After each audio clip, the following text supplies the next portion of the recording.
குருதேவர் ஸ்ரீ ராமகிருஷ்ணர். அத்தியாயம் 7. சாதனையும் தெய்வ பித்தும். அன்னையின் திருக்காட்சி தந்த பேர் ஆனந்தத்தில் திளைத்திருந்த குருதேவரால் சில நாட்கள் வேறு எந்த பணியிலும் ஈடுபட முடியாமல் போயிற்று. பூஜை முதலான எந்த கடமைகளையும் முறையாக அவரால் செய்ய இயலவில்லை. 1. முதல் தரிசனத்திற்கு பின் குருதேவரின் நிலை. வேறொருவரின் உதவியுடன் ஹிருதயரே இவற்றை சமாளித்து வந்தார். குருதேவரின் இந்த நிலைக்கு காரணம் மூளைக்கோளாறு என்று கருதிய ஹிருதயர் அவருக்கு சிகிச்சை அளிப்பதற்காக புகேஸ்லால் என்ற செல்வந்தரின் வீட்டு வைத்தியரை ஏற்பாடு செய்தார். ஆனால் குணமடைவதற்கான அறிகுறி எதுவும் தென்படவில்லை.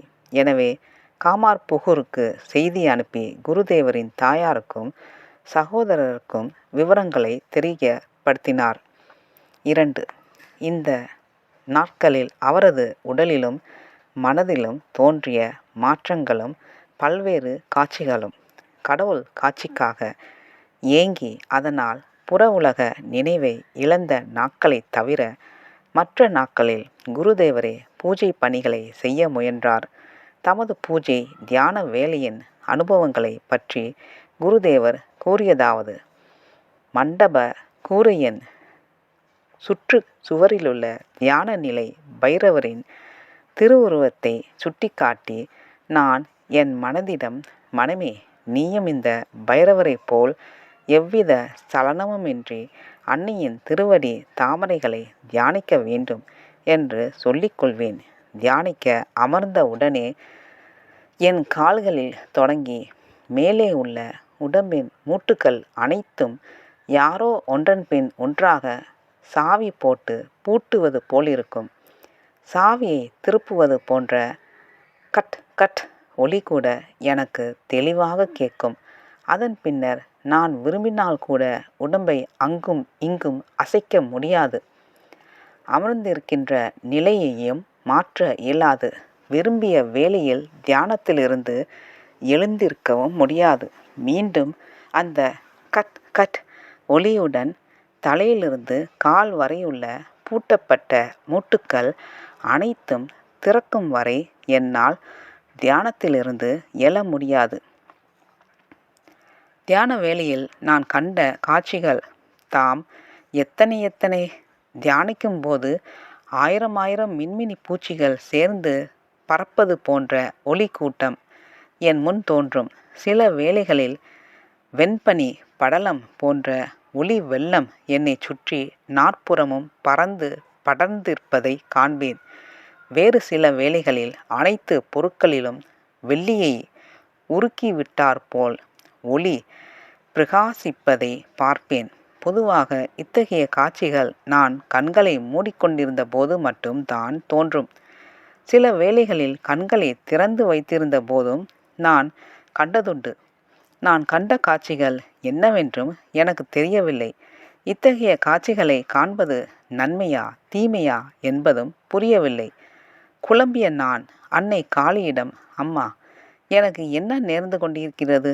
எதுவும் புரியவில்லை. உன்னை அழைப்பதற்கான மந்திரங்களோ தந்திரங்களோ எனக்கு தெரியாது அம்மா. உன்னை நான் எப்படி வந்தடைவேன் என்பதை எனக்கு கற்பித்து அருள்வாய். நீ கற்பிக்காவிட்டால் எனக்கு வேறு யார் கற்றுத்தருவார்கள் அம்மா? உன்னை தவிர எனக்கு வேறு யார் அடைக்கலம் என்று மனமுருகி பிரார்த்திப்பேன். ஒருமித மனத்துடன் என் இதய வேட்கையை சொல்லி பரிதாபமாக அழுவேன். இந்த நாட்களில் குருதேவரின் பூஜை தியானம் போன்றவற்றில் புதிய மாறுதல்கள் ஏற்பட்டன. குழந்தை தாயிடம் கொண்டிருப்பது போல் அன்னை காளியிடம் அவர் வைத்திருந்த நம்பிக்கை, தன்னை மறந்த நிலை, இனிமை, இவற்றை பிறருக்கு புரிய வைப்பது கடினம். அவரது செயல்களில் வயதின் முதிர்ச்சியோ காலம் இடம் ஆகியவற்றை பற்றிய உணர்வோ, இதை செய்ய வேண்டும் இதை செய்யக்கூடாது என்கின்ற விதிமுறைகளோ எதுவும் தென்படவில்லை. எதிர்காலத்தை கருத்தில் கொண்டு அதற்கேற்றவாறு செயல்பட்டதாகவும் தெரியவில்லை. ஆனால் அவரது செயல்கள் அனைத்திலும் இலையோடி நின்ற ஒன்று பரிபூரண சரணாகதி. தமது நான் உணர்வையும் சிறிய ஆசைகளையும் அன்னையின் தெய்வீக மகா சங்கல்பத்தில் ஒன்றுபடுத்தி கொண்டு தம்மை முற்றிலும் அவளது கருவியாக எண்ணியே அவர் செயல்பட்டார். அம்மா, எனக்கு புகலிடம் நீயே, என்னை ஏற்றுக்கொண்டு வழி நடத்துவாய் தாயே என்பதே அவரது இதயபூர்வமான பிரார்த்தனையாக இருந்தது. 3. முதல் தரிசனத்திற்கு பின்னர் குருதேவரிடம் ஒவ்வொரு செயல்களிலும் கருத்துக்களிலும் தோன்றிய மாறுதல்கள். குருதேவரின் இத்தகைய வித்தியாசமான போக்கு பலவித வதந்திகளை கிளப்பியது. உலகியல் மாந்தரின் பார்வையில் அவரது செயல்கள் இயற்கைக்கு முரணாக தோன்றின. முதலில் மக்கள் தங்களுக்குள் கிசுகிசுத்து கொண்டனர்.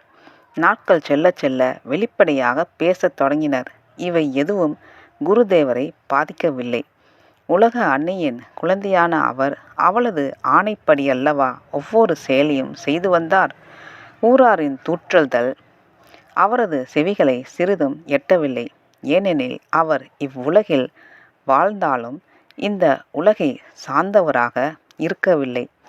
புற உலகம் அவருக்கு ஒரு கனவுலகமாக மாறிவிட்டிருந்தது.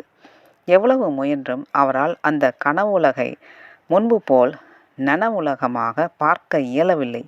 அவரை பொறுத்தவரை உலக அன்னையின் அற்புத பேரானந்த வடிவம் ஒன்றே உண்மை பொருளாக விளங்கியது. 4. குருதேவரின் பூஜை முதலிய செயல்களில் மாற்றங்கள். முன்பெல்லாம் குருதேவர் பூஜை தியானங்கள் செய்கின்ற போது அன்னையின் அழகிய திருக்கரங்கள், தாமரை திருப்பாதங்கள், இனியதிலும் இனிய அற்புத புன்முறுவல், பொங்கி பொழிகின்ற திருமுகம் ஆகியவற்றிலுள் ஏதேனும் ஒன்றினை மட்டுமே காண்பார்.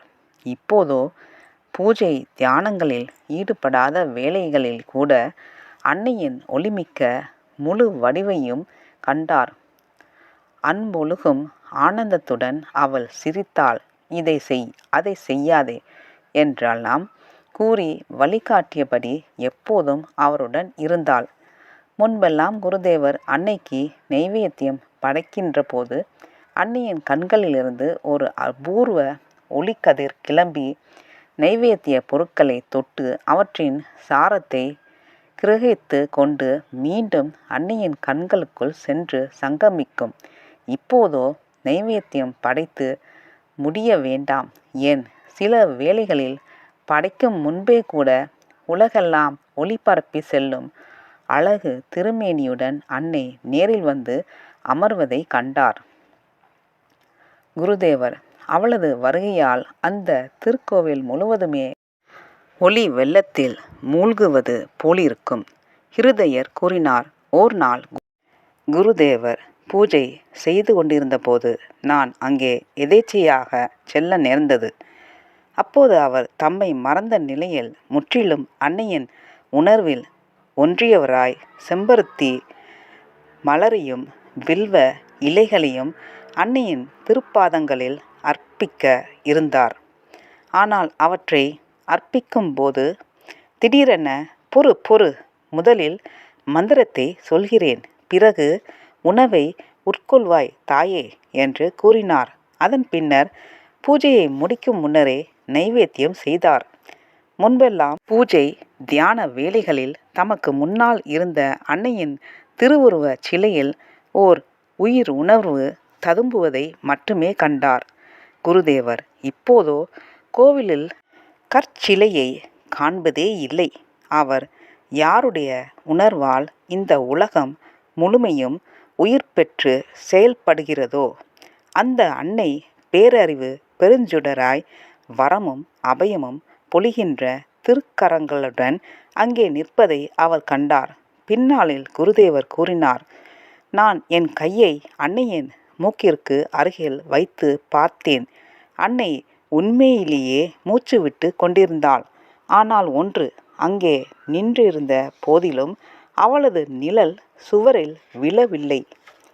இரவின் விளக்கொளியில் நான் கூர்ந்து கவனித்தேன். ஆனாலும் அவளது நிழலை ஒருபோதும் நான் கண்டதில்லை. நான் என் அறையில் அமர்ந்திருப்பேன். கிண்கிணி சலங்கைகள் ஜல் ஜல் என்று ஒலிக்க அன்னை கோயில் மீது ஏறி செல்கின்ற ஓசை கேட்கும். அவசர அவசரமாக வெளியே ஓடி வந்து பார்ப்பேன். உல்லாசமான ஒரு சிறுமியைப் போல உண்மையிலேயே அன்னை நடந்து சென்று கொண்டிருப்பாள். விரித்த கூந்தலுடன் மாடியில் சென்று தூரத்தே காணும் கல்கத்தாவையும் அருகில் பாய்ந்தோடுகின்ற கங்கை நதியையும் மாறி மாறி பார்த்த வண்ணம் நின்று கொண்டிருப்பாள். 5. இந்த நாட்களில் குருதேவர் செய்த பூஜை முதலானவை பற்றி ஹிருதயர் கூறியது. ஹிருதயர் கூறினார், அந்த நாட்களில் காளி கோவிலில் நுழைகின்ற எவரும் ஒருவித அச்சம் கலந்த பேர் அமைதி நிலவுவதை உணர முடியும். குருதேவர் இல்லாத நேரங்களில் கூட பரவி நிற்கின்ற இந்த சொல்லோனாத தெய்வீக உணர்வு அவர் உள்ளே இருக்கும்போது எப்படி இருக்குமென்று சொல்ல வேண்டியதில்லை. அவர் பூஜை வேளையில் எவ்வாறு நடந்து கொள்கிறார் என்பதை பார்ப்பதற்காக நான் அவ்வப்போது கோவிலுக்குள் செல்வதுண்டு.